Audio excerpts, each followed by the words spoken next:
Welcome to the Vandy Sports Podcast. I'm your host, Chris Lee. Our guest today, Mitch Light of Athlon Magazine. He's also the sideline reporter for Vanderbilt football. This episode presented by the Well Coffee House, which is a Nashville area coffee house that provides fresh roasted coffee along with house-made pastries, breakfast, and lunch offerings.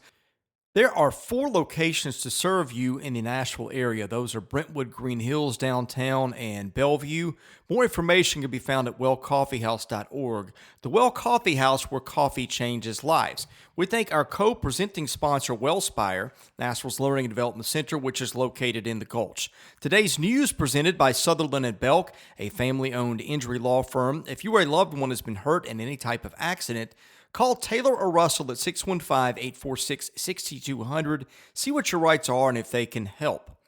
Well, Vanderbilt falls in football at South Carolina on Saturday night. Final score in that one, South Carolina 24, Vanderbilt 7. Cam Johnson scores Vanderbilt's only touchdown on a first possession pass from Riley Neal. Our guest line, presented by Boll & Branch, started by Vanderbilt graduates Scott and Missy Tannen. I've slept on Boll & Branch sheets for about 6 years now, and since the minute I got them, I've not slept on anything else. They're fair trade certified. That means they're made under safe conditions by men and women treated and paid fairly. Try them for a month. You can return them for free, but you won't want to. Once you get the sheets, try the mattress. That was voted best mattress of 2018. Go to bollandbranch.com. That's spelled B-O-L-L. Enter the promo code Vandy to get $50 off your first set of sheets. Mitch Light joins us now. Mitch, of course, was on hand in Columbia, South Carolina for a game, Mitch, that started out well, did not end so well. Thank you for joining us. Hope you had a good weekend. I did. Always enjoy the trips to South Carolina. Haven't ended in wins very often, although I was there in 2009, was it, when Vanderbilt won 11-10, or not 2009, 1999, I think. Vanderbilt won 11-10 in a thriller.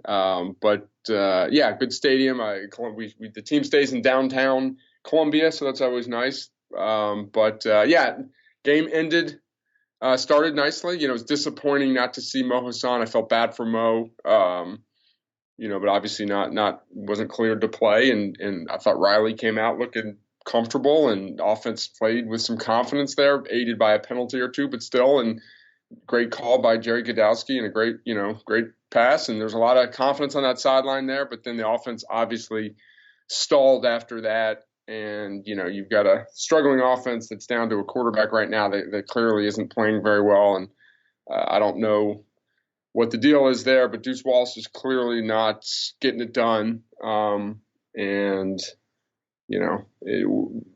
It was only a 7-point game throughout the third quarter, but it felt like much worse. And once Vanderbilt fell down by 2 scores, it really felt that it was going to be very difficult for this team. What happened to Riley Neal? I did not see it on TV. I don't know. He went into the tent, right afterwards. And I noticed that he went to the tent. So I said, hey, Joe Fisher, Riley Neal's in the tent. Don't really know what the deal is. Hope to get more. And then I was told he's questionable to come back, and then told he was out at halftime. I went back and looked. Couldn't. He got tackled for a 2-yard sack on that one play where he rolled out to the right. Didn't see his head hit or anything like that. And I went back and I saw him talking to Jerry Godowski after the touchdown. I believe it was right after the touchdown, but then he went into the tent. So he was not on the sideline in the second half.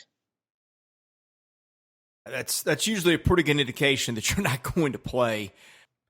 I mean, I guess if you're looking for positives, I thought the defense, there were mixed signals, didn't give up big plays, allowed Carolina to sustain drives, but did get some big stops.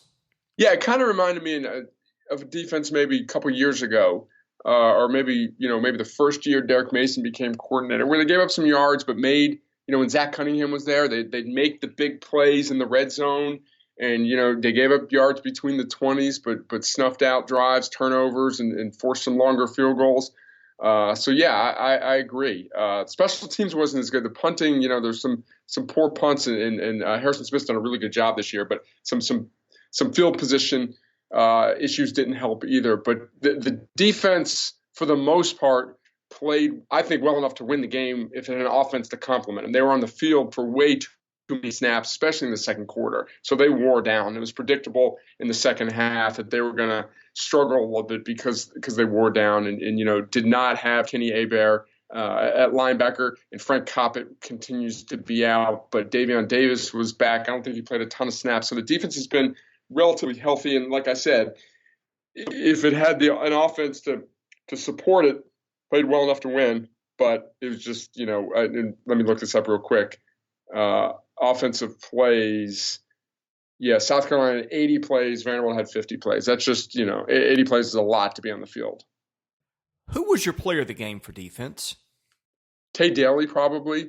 We interviewed Faleti Afamui. I've never interviewed him. He made a big fourth down stop late in the game. Without, sometimes you have the benefit of watching on TV. You can see more things. But just being in person, I thought Tay Daly played well. I know he racked up a lot of tackles. But that's probably who I would have had. Yeah, Daly also gave up a touchdown, and some of those tackles were, I think, downfield. But, yeah, I thought he played okay. I thought Faleti Afamui, as you mentioned, was good. He was our pick. Elijah McAllister's who graded out on Pro Football Focus. He's going to play a lot better. Yeah, that's an interesting story to follow because I think, this is the classic find something for the future, and he's a kid that I think would stand to benefit from that. Yeah, I had a friend on the sidelines there who usually doesn't see the team in person, and he's like, "Who's that guy?" And I was just like, McAllister, he just looks the part. He's one of those guys, if he fills out physically, he could be a pro, I think. He's just one of those guys, he's just not big enough right now. I don't know what his, I think he's probably, 6'5", 6'6". I don't know what his weight is. He just needs to fill out some, but, heard some good things about him in the offseason. He's had some good games. Mitch, anything else before we go to the mailbag? Because, it's just kind of that point of the year where they're the same storylines. Yeah, trying to think, we just touched defense. Not really. Offensively, it was just such a struggle. After the touchdown, 11-play, 77-yard drive, they actually strung together some things, a 7-play, 48-yard drive on the second possession. Then 3 plays, 4 yards, 3-play, 1 yard, 4 plays, -4 yards, 6 plays, 26 yards, 3 plays, 4 yards. Did not have a drive over 6 plays after the first 2 drives. And that just, I'm looking at the time of possessions, 142, 142, 138, 214. You're putting your defense out there far too many times. And, they took some shots on one of the possessions and on, I think, 2 consecutive plays. One was well covered. Then the next, I think Justice Shelton Mosley was open and Deuce threw it too long there. So I just think, you can criticize the staff all you want, but I think they were just kind of hamstrung on Saturday night by the quarterback play, in my opinion. Yeah, for sure. I think if you get decent quarterback play, you maybe have a chance in that one, but it didn't happen. So here we are again.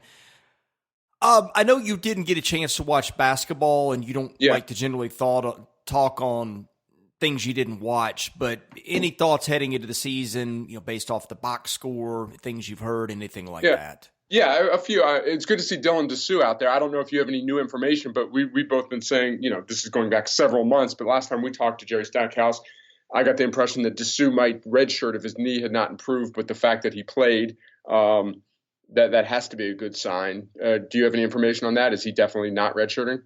Well, I don't know why he would. They don't have a ton of options there, and he's looked very good. Right. I think he's a kid. I think I'll put it so. I think he's a kid that could probably give them, 7-8 points a game, maybe 4 or 5 rebounds, and shoot a decent percentage this year. So why not?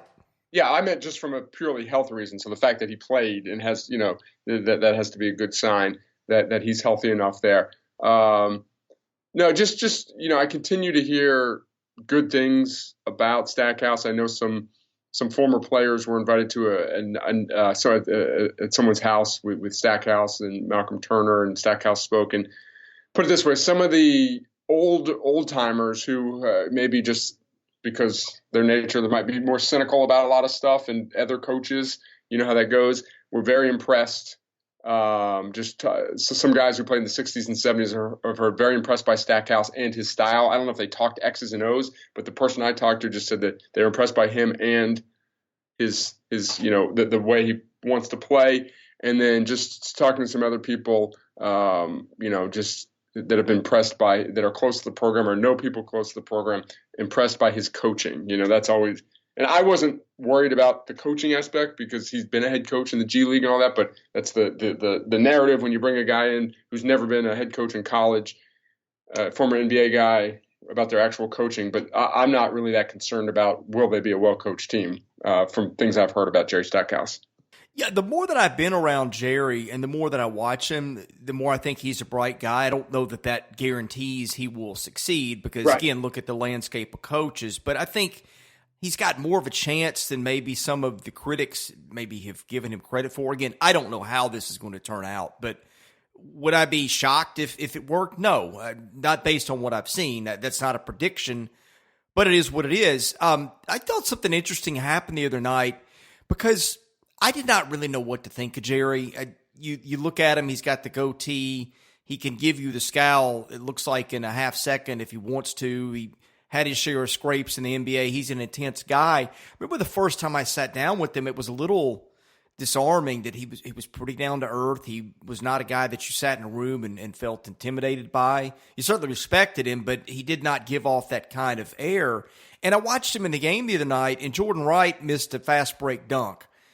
And I look over the bench, and they're winning by 40 points or whatever.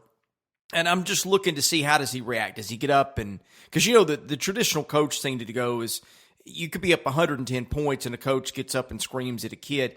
He just kind of sat on the bench, kept his cool. It looked like he was maybe smiling just a little bit at the situation. It was a little bit of humor to it. But to me, he seems like a guy who just takes everything in stride. And I talked to somebody that's known him for a while. We have a mutual friend, and I said, kind of the lack of intensity. Not that's not what I meant to say, but he doesn't come across like the way I thought he might.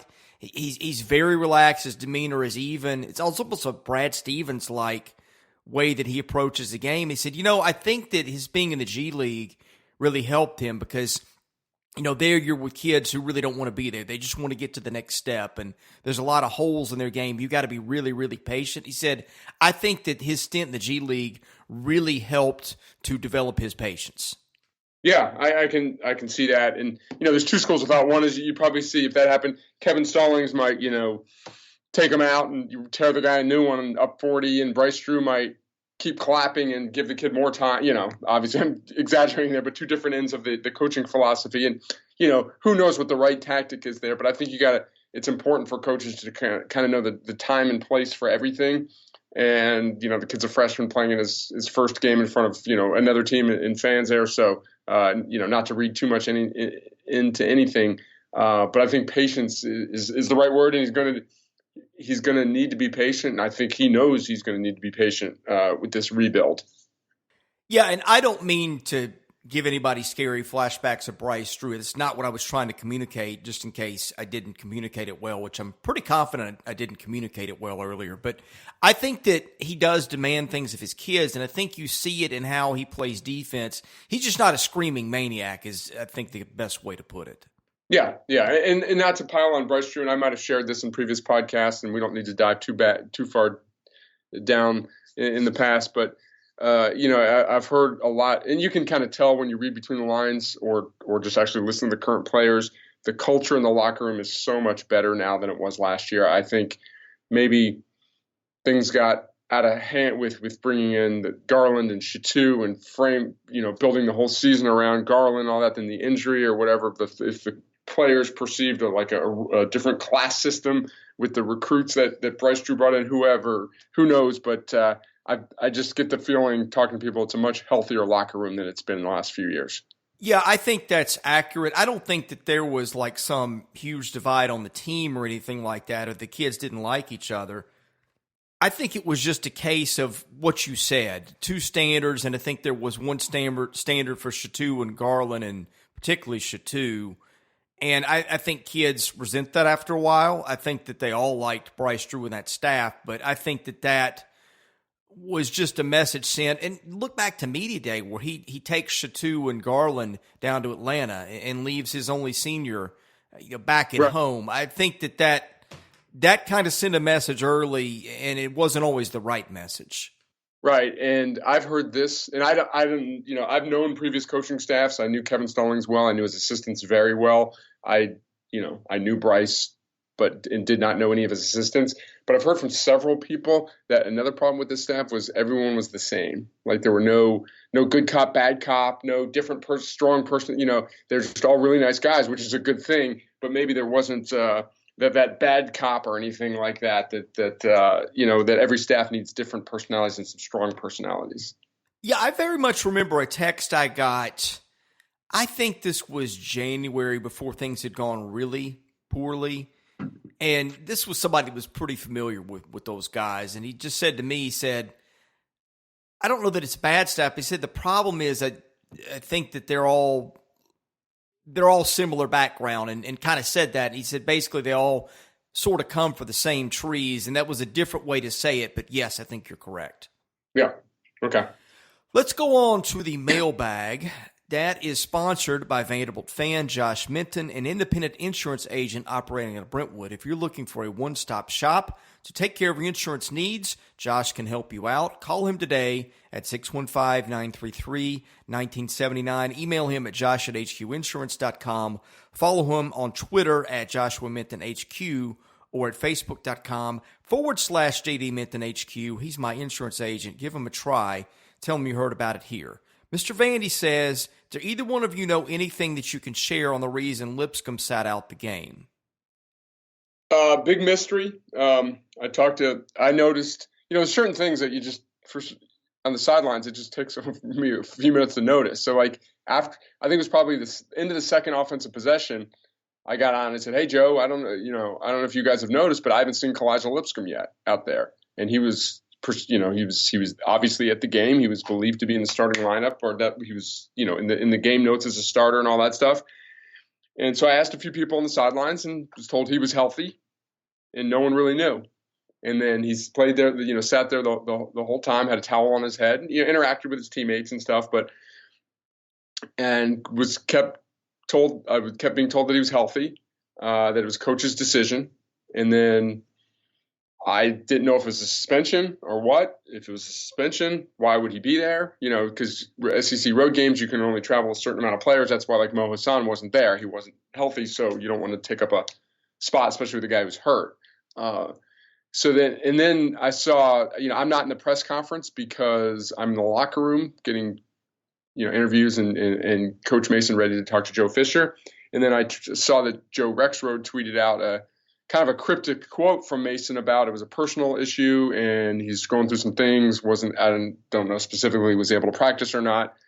So that called into more question, like that confused me even more. So I really don't know. And some people that were with the team didn't know. My guess, reading between the lines, it's Kalija's going through some things, and Coach Mason and him thought it wasn't best for him to play, but I don't know what that could even mean. So the long-winded answer is no, I don't really know, but I don't believe he was hurt. Well, to add another layer of strangeness, of course, Deuce Wallace struggled. Riley Neal, I guess, was not going to come back, obviously, which Derek Mason didn't know about that at halftime, which gave the SEC all kinds of the network all kinds of ammunition for the second half. But they show Alan Walters, and I think, and I would have to go back and watch it, but I'm pretty sure at one point they panned to him, and I think the broadcaster said, we've been told he's unavailable. And again, I don't think that's an injury or anything. It was just a really weird night. I believe that's true. You don't think that's true? No. Okay. I think the deal with Alan Walters was he was on the scout team all week. Okay. You only have a certain amount of snaps in practice. This is kind of me speculating, informed speculation, put it that way. That you only have a certain amount of snaps to get ready, and I don't know. I'm sure he's in meetings and stuff, but when you're on scout team, you're not part of the game plan or anything like that. So I think for his first, if they wanted to go to him for his first snaps in all of his career, especially in a close game on the road in the SEC, a guy who's been on scout team all week probably just wasn't the time to use him. So maybe that's what they meant by unavailable, but I don't think it was literally unavailable. I just think it wasn't the time. This is, again, me 100% speculation. This week, if Riley Neal or Mo Hassan is not ready to go, I think we'll see Alan Walters getting snaps in practice as the backup quarterback. Now, If neither can go, will Alan Walters start at Florida? I don't know, probably not. But I think he will be, if Neal or Hassan can start and the other one can't, I think Walters will be the backup this week. Just my opinion. SR Kane says, can you give a name for who you think the starting quarterback will be, including if you've heard anything about transfers in week 1 in 2020? That's a great question. I don't think it'll be Deuce Wallace. If Mo Hassan plays well, it comes back and plays well down the stretch, I wouldn't rule that out. If not, I think you got a chance of being. This isn't a great answer because I mentioned a bunch of guys. I think Alan Walters, if he plays late this year and looks fine. Ken Seals, the freshman, heard good things about him. You don't really want to start a true freshman, but if you have no other options, then there's obviously grad transfers, aplenty every year. So I think it is wide open. If I had to, Chris, I don't even know if you had to put money on a guy you think's the week 1 starter, I might say Mo Hassan right now, just because he would be a 5th-year senior with some experience. But you don't know who coordinators are going to. It's a very intriguing question. I just don't have a good answer. I'm taking the selection, the field that is not on the roster. That's they've had Cade Fortin in a couple of times, the UNC transfer. Of course, they have Ken Seals, who's just ripping it up in Texas high school ball, although he started to follow some other coaches on Twitter, and I think he's very tied into this staff, so there's a lot of variables there with that. I've been told, you might know more because I don't follow recruiting that much, but I've been told he's pretty solid with Vanderbilt, and maybe that's a with the staff thing. Yeah, I think that's a with this staff thing. So we will see. Okay. So I don't know. I mean, it may even be a name that I've never heard of at this point. I don't know. Right. I don't think the starter is on the roster right now. Unless it's Hassan and he can get well. And some people I've talked to privately have been very skeptical that he'll get cleared. Vanderbilt, and I'm not saying this is a bad thing. It just is what it is. I think that Cole Harden, the offensive lineman, I believe he transferred out. And I think I heard at the time, and look, this is not me reporting. This is just sharing some things that may provide context. I think one reason he left is he couldn't get cleared at Vandy, and I guess he thought he had a better shot to get cleared elsewhere. I don't know what Mo Hassan is thinking or not thinking or what Vanderbilt's thinking. He's had several of these. I've heard that one more could be a situation where he might not play again. I don't know if that's Vanderbilt saying he won't play again or just the general common sense taking over and saying, hey, buddy, for your good, you're probably not going to play in the NFL, and right. You got the rest of your life to think about it. I don't know the answer in there, but what I'm saying is I think through the possibilities, I'm just thinking I would not be surprised if he never played a down again at Vanderbilt. Yep, I agree. Papa Hick, let's see. Yeah, okay. Papa Hick 4VU says, can either of you give a name for who you think the starting quarterback will be for the Florida game? So you kind of hit on that, but make a prediction. I'm going to say Riley Neal. Okay. Yeah, at this point, I have no idea. It's just, I mean, I don't know, if he's going to practice. We don't know the deal, but that's my prediction. Doors alum says, do you think the Vanderbilt fan base is larger or smaller than when you started the Commodore Report? How much larger would the fan base need to be to make such a publication viable? It's probably smaller just because when in 98, Nashville was, a no sports town. Or when did the Predators start? 92, whatever. It's just the landscape of the town has switched. So I would say the local fan base is smaller because of that. Well, I mean, Chris has a pay website that covers Vanderbilt sports. Not many people are doing print publications like that anymore. When we did the Common Report in the late 90s, there was an organization called Collegiate Sports Publishers Association, and pretty much every what you call Power 5 school had a paper. And we had enough subscriptions to make to stay afloat, to make a profit and all that stuff. But now with the cost of print and no one reading print, again, I think you might know some of the major sites might still do a actual print publication, but I'm guessing it's not many at all. A couple of them do. Purdue had one that was pretty good, and that was underwritten by their alumni association, and they quit that. Is a big deal. Yeah, of course, I think it was their alumni association or maybe some boosters. They ceased that. Of course, they still have their rival site, and I think that's one of the better team sites around. I mean, I can tell you this from personal experience, I don't get a salary at this. So all my revenue comes from subscriptions and podcast advertising, and I have to supplement that with other things too that I do outside the site. Some are sports related and semi-related to my job, and sometimes some of those aren't. So I'm not even an employee. I'm just an independent contractor through Yahoo who gets revenue that way. I've got a couple of guys that I've hired. I mean, I hate to even say part-time because I pay them a small stipend to help me cover recruiting. But I'll put it this way. Adam Sparks and I, I think Greg Arias now too. We're the only three guys that really do this on a get paid for it on any kind of basis. I think Don Yates gets paid a little bit at Vandy Mania through some ads and things like that, and maybe a very small premium sub base. But point is, there aren't a lot of guys doing this, and whereas you look at other sites, there are a lot of other sites around the Rivals Network that have 3, 4, maybe 5 full-time guys. I'm doing it as one, and and that's doing other things too. And so I can't imagine trying to do this as a print publication. Right. Yeah, it just doesn't make sense financially to print products anymore like that. Bighorn Sheep says, I know this has been asked before, but how can it be explained that Pinckney has 15 receptions through 8 games and 6 receptions for 38 yards the last 5 games combined? And I've watched several, and I'd be surprised if he's had 30 targets all year. I mean, doesn't a coaching staff have to figure out a way to get your difference makers involved? Of all the things that is perplexing about this year, this is the most, in my opinion.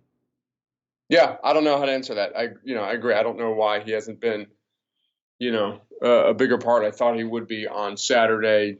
I only remember one play targeted towards him. Obviously, he's a bigger focus of the defense now. A lot of it's quarterback play, but that doesn't mean you can't target him and look for him. But, I haven't sat there and watched the X's and O's, watch the all 22 and figure out what's going on in every play. But I think it's a very valid point. He also says, do you think athletic director Malcolm Turner knows the above is happening? Well, I mean, look, Malcolm's a smart guy. He goes to the games. He knows Jared was a preseason All-American. So, I mean, unless you got something to add there, I think that's the answer is self-evident. This one, out of the realm of Vanderbilt sports, he says, pretend I have a Heisman vote. Tell me why it's dumb to consider Chuba Howard if voting today. He said the recent odds don't have him as a top 5 contender, which I find pretty amazing at this point in the season with what he's done.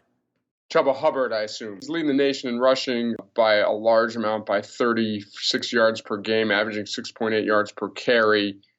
Obviously an electric player, but he also plays for a team with 3 losses that's not really relevant nationally. When you have a year with so many high-quality guys on elite teams, that's why.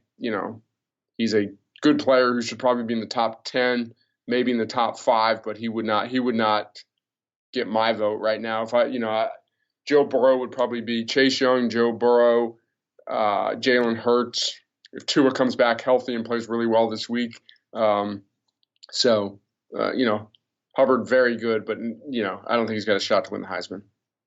The last guy to win the Heisman with the team with that many losses was probably Tebow. The year they were at, 8-4? 8-4. But a much more, not that this really matters. Well, it shouldn't, but it does. They were a relevant program nationally. They won the national championship 2 years before, or the year before, and then would go on to win another one. So, quarterbacks obviously have an edge over running backs. So, Mitch, that's all from the mailbag. Was there anything to go over that we haven't today that's worth discussion? Don't think so. Looking forward to the game Wednesday night. First basketball game of the year, especially since I missed Fridays. But no, not really. Heading to Gainesville. We'll see what happens. I think Dan Mullen said it in his press conference today. But for whatever reason, Vanderbilt and Florida, typically Vanderbilt plays pretty well. Let me look this up real quick while I'm talking here. But obviously, last year's game was what was it? It wasn't 24-3 ever, was it? No, I want to say maybe 17-3. Vanderbilt was up, and then, Keyshawn Vaughn went out, and then it all came crumbling down. Yeah, so I'm looking at I'm got it up right now. Sorry for the series history. The last 4 games, it's 10 points, 14 points. When Florida scored late down in Gainesville last time, it was 31-24. I think they went for it on 4th down real late, and Vanderbilt just kind of sold out to stop the run, and they ran for like a 30 or 40-yard touchdown. It was 7-point game, 13-6, then a 2-point game. So in the last 9 years, only one game's been decided by more than 17 points, and that was 24 points. So, going back the last 15, 20 years, Vanderbilt has played Florida relatively well. Has that one win, 34-17 in Knoxville, in Gainesville in 2013. That was the week after Austin Carter-Samuels got hurt, and Pat Robinette went wire to wire, and Vanderbilt just ran the ball, converted a few 3rd down passes, and that was a terrible. I think, was it Tyler Murphy? Was that the quarterback at Florida then? I believe so. Yeah, well, that's a name from the past. That was just a brutal offensive team that Vanderbilt took advantage of and put pressure on them all day. So, yeah, that was a fun day down in Gainesville. Yeah, it might have been the year that Florida couldn't hit a field goal to save its life, and I think it was Eddie Pinero hit one really late from like 40-something yards that basically won the game with about 2 minutes left. I was talking about the year Vanderbilt won. Oh, okay. Yeah, I'm thinking of another game down there that was close. The 9-7 game in 2015. Vanderbilt was up 7-6 the whole game on a Ralph Webb touchdown run right before half, and then Austin Harden kicked a 43-yard field goal with 2 minutes to go and hadn't made anything all season long, and drilled it. So that was. Johnny McCray went 3 for 14 for the game as Vanderbilt's only quarterback. Ralph Webb, 22 carries, 118 yards, but like 75 on one run. So Vanderbilt had 175 yards. Florida had 258 yards. And Florida turned the ball over 4 times in that game. Vanderbilt had 0. And then Florida, obviously, like I said, kicked that field goal to win it. Yeah, that was one of the uglier ones I remember. Yeah. Mitch, appreciate you joining us. Tell people where they can find you on Twitter, and tell people where they can pick up their copy of Athlon College Basketball. Okay, at Athlon Mitch is my Twitter handle, and Athlon Sports College Basketball Magazine out everywhere on newsstands. And you can listen to the Cover 2 podcast at athlonsports.com or wherever. We do Mondays and Wednesdays during the football season. Thank you, Mitch. No problem, Chris. Take care. He's Mitch Light. I'm Chris Lee, host of the Vandy Sports Podcast. We appreciate you listening. We'll have more episodes coming your way later this week.